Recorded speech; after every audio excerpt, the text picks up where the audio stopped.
आगे बढ़ते हैं जी प्रोग्राम में बांग्लादेश का रुख करते हैं जहां पर हसीना वाजिद की जो अवामी लीग थी पहले उसकी रजिस्ट्रेशन मुअत्तल की गई और अब उससे उस पार्टी का जो इंतखाबी निशान है वो भी ले लिया गया जी। अवामी लीग जो है उसकी रजिस्ट्रेशन मुअत्तल हुई पहले और अब उनका जो इंतखाबी निशान है और ये एक तारीखी इंतखाबी निशान है कश्ती जो कि कई दहाइयों से इस पार्टी के पास था। अब इस निशान को यानी कश्ती को भी जो इलेक्शन कमीशन है उसकी वेबसाइट से हटा दिया गया है। यानी कि पहले जो है वो इस पार्टी का नाम हटाया गया वहाँ से और उसके साथ अब जो है वो इस इंतखाबी निशान को यानी कश्ती का जो निशान है अवामी लीग का उसको भी वेबसाइट से हटा दिया गया है। और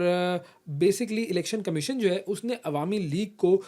जो रजिस्ट्रेशन मुअत्तल होने वाली जो जमातें हैं उसके तहत छठी जमात के तौर पर रजिस्टर किया था और अब उसके नाम के साथ जो कश्ती का निशान था वो भी हटा दिया गया है। अच्छा, अब इस चीज़ के हवाले से दो बयानात हैं जो मैं आपके सामने रखना चाहता हूँ। एक बयान है जी इलेक्शन कमीशन के जो सिस्टम मैनेजर हैं उनका नाम है मोहम्मद रफ़ीकुल हक। उन्होंने इस बात की तस्दीक की है कि जी ये जो हमने इक़दाम किया है ये आला हुक्काम की हिदायत पर किया है। और दूसरा जो बयान है वो है जी इलेक्शन कमीशन के जो कमिश्नर हैं अब्दुल रहमान मसूद, उन्होंने कुछ दिन पहले ये बात की थी कि जो इलेक्शन में हिस्सा लेने वाली सियासी जमातें होती हैं बांग्लादेश की, उनको जो निशान अलॉट किया जाता है वो हमेशा के लिए उनका निशान बन जाता है और अगर पार्टी जो है वो मुअत्तल भी हो जाए, पार्टी ख़त्म भी हो जाए तो भी वो निशान उसी की मिल्कियत रहता है। तो इस रूल के तहत जो किश्ती का निशान है वो इसी जमात की यानी कि अवामी लीग की, हसीना वाजिद की जो अवामी लीग है उसी की मिल्कियत रहना चाहिए था। लेकिन अब जो नई डेवलपमेंट हुई है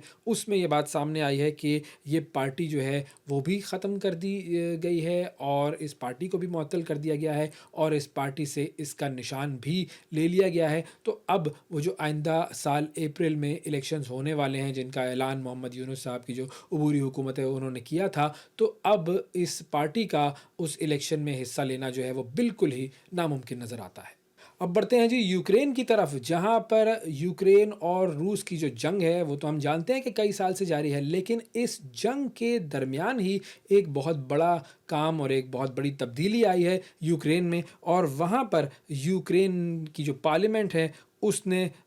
एक नई वज़ीर आज़म जो हैं उनको चुन लिया है और नई ख़ातून वज़ीर आज़म हैं, उनका नाम है यूलिया स्वेरेदेनको। यूलिया स्वेरेदेनको जो है उनकी उम्र है 39 ईयर्स, बहुत ही यंग ख़ातून हैं यूलिया और पहले वो नायब वज़ीर आज़म के तौर पर अपनी खिदमात जो हैं वो सरअंजाम दे रही थी और अब उनको बाकायदा तौर पर वज़ीर आज़म नामज़द कर दिया गया है। और बेसिकली 2 बयानात हैं इस हवाले से जो कि बड़े इंटरेस्टिंग हैं क्योंकि बहुत सारे लोग जो हैं वो ये प्रेडिक्शंस कर रहे थे कि अब ये जंग ख़त्म होने वाली है, अमेरिका इसमें इन्वॉल्व हो गया है, रूस जो है वो भी कुछ हद तक अमेरिका की बातें सुन रहा है और जो जो यूक्रेन है वो अब काफ़ी ज़्यादा अरसे तक इस जंग को नहीं चला सकेगा क्योंकि बहुत सारे ममालिक उसका साथ छोड़ते जा रहे हैं। लेकिन अब 2 बयानात ऐसे हैं जो कि मैं आपके सामने रखना चाहूँगा। एक तो व्लादिमीर ज़ेलेंस्की जो कि सदर हैं यूक्रेन के, उनका बयान है और उन्होंने ये कहा है उन्होंने ये उम्मीद ज़ाहिर की है कि अगले 6 महीने के अंदर-अंदर मैदान जंग में जो मकामी तौर पर हथियार तैयार होते हैं यानी यूक्रेन के अंदर जो हथियार तैयार होते हैं वो इस जंग में 50% तक इस्तेमाल किए जाएंगे। तो अगले 6 महीने तक तो हमें लगता है कि जी ये जंग के मूड में हैं व्लादिमीर ज़ेलेंस्की। और दूसरा जो बयान है वो जो यूलिया जो इनकी नई जो वज़ीर आज़म बनी है उन्होंने एक्स पर ये एक ट्वीट लिखा और उन्होंने ये कहा कि उनकी हुकूमत जो है वो तेज़ी से काम करेगी और ख़ास तौर पर फ़ौजी सामान की फ़राहमी, दिफ़ाई पैदावार में इजाफ़ा और टेक्नोलॉजी को बेहतर बनाने के लिए काम किया जाएगा। तो ये 3 डोमेन्स जो हैं वो उन्होंने बताए हैं जिसमें एक डोमेन है जी फ़ौजी सामान की फ़राहमी यानी लोकल तौर पर ये जो प्रोडक्शन है फ़ौजी साज़ो सामान की ये बढ़ाई जाएगी। अच्छा, अब ये तो नई वज़ीर आज़म आ गई यूलिया और जो पिछले जो वज़ीर आज़म थे जी, साबिक़ वज़ीर आज़म उनका नाम था जी डेनिस शमेहाल, उनको नया वज़ीर दिफ़ा बना दिया गया है। तो ये एक इंटरनल शफ़ल हुआ है बेसिकली और भी बहुत सारे वज़रा हैं जिनको शफ़ल किया गया है। अब यूक्रेन की इस वक़्त जो सूरत हाल है वो ये है कि काफ़ी इकोनॉमिक वहाँ पर मुश्किलात हैं और अगले माली साल के लिए 19 अरब डॉलर का ख़सारा भी है। तो अब देखते हैं कि इस ख़सारे के बावजूद जो है वो जंग जारी रहेगी तो ज़ाहिर है ये ख़सारा मज़ीद बढ़ेगा क्योंकि जो आपके जो डिफेंस एक्सपेंसेस होते हैं वो बढ़ जाते हैं। अब कितने वेस्टर्न ममालिक और कितने यूरोपियन ममालिक इनकी इमदाद करते हैं, मज़ीद मदद करते हैं और कितने अरसे तक ये जंग जारी रहती है, ये वक्त बताएगा। अगली खबर के लिए आपको लेकर चलते हैं कैमरून की तरफ, जहां पर एक शख्स ऐसा है जो कि कई दिहाइयों से इक़्तिदार पर मौजूद है और इक़्तिदार पर विराजमान है और अब भी वो शख्स इक़्तिदार पर रहना चाहता है। ये शख्स कौन है जी? ये हैं जी कैमरून के 92 साला सदर हैं, इनका नाम है पॉल बिया। 92 ईयर्स इनकी एज है पॉल बिया की, और अब उन्होंने ऐलान किया है कि जी मैं मुसलसल 8वें टर्म के लिए इलेक्शन लड़ूँगा और अब भी आने वाले वक़्त में मैं हुकूमत करना चाहता हूँ। अच्छा, अब कैमरून का मामला ये है कि कैमरून ने 1960 में फ्रांस से आज़ादी हासिल की थी और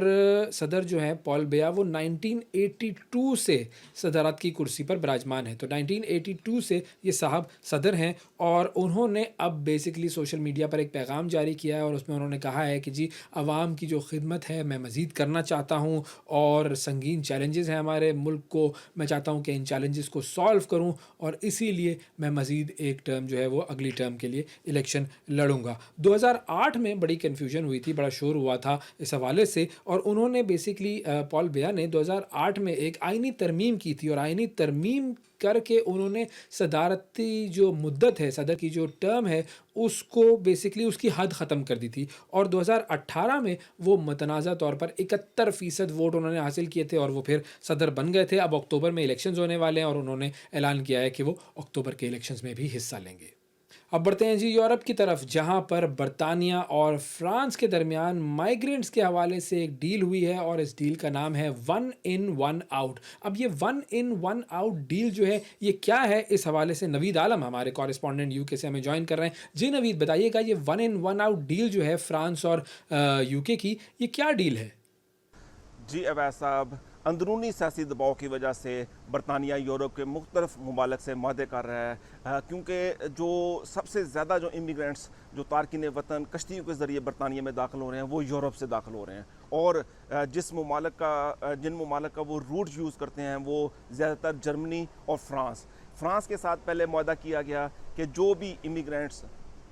जो कश्तियों के ज़रिए बरतानिया में दाखिल होंगे उनको गिरफ़्तार किया जाएगा, डिटेंशन सेंटर में रखा जाएगा। पूछ के बाद उनमें से हर हफ्ते तकरीबन 50 से ज़ायद जो इमिग्रेंट्स होंगे उनको वापस फ्रांस भेज दिया जाएगा।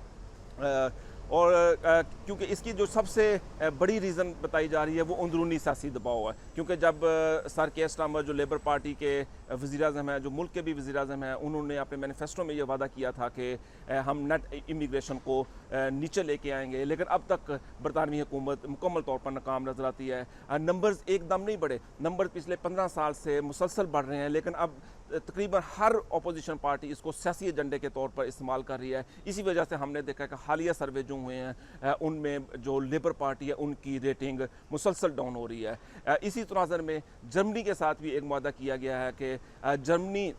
से जो लोग किसी विज़िट वीज़े पे जर्मनी या स्टूडेंट वीज़े पे जर्मनी आए थे, वहाँ पे उनका कुछ इमिग्रेशन के मामला ख़राब हुए हैं, तो वो कश्तियों के ज़रिए वाया फ्रांस अगर वो बरतानिया में दाखिल हुए हैं तो जो बरतानवी हुकूमत है उनको गिरफ़्तार करेगी और वापस उनको यूरोप भेजेगी। वहाँ से उनकी पूछ के बाद उनको उनके ममालिक वापस भेज दिया जाएगा। और ये भी इसके साथ देखा है कि सर केयर स्टारमर इस बार भी सोच रहे हैं कि जो इमिग्रेंट्स यहाँ पे आते हैं उनके लिए किसी तीसरे मुल्क की सरज़मीन इस्तेमाल की जाए, वहाँ पे उनको रखा जाए और वहाँ पे अगर जो सक्सेसफुल असाइलम सीकर्स होंगे उनको बरतानिया में लाया जाएगा, उनको यहाँ पे रहने की इजाज़त दी जाएगी, बाकियों को वहीं से उनके ममालिक वापस भेजा जाएगा। तो अगर ओवरऑल हम देखें तो सियासी दबाव की वजह से अवैध साहब ऐसे फैसले किए जा रहे हैं।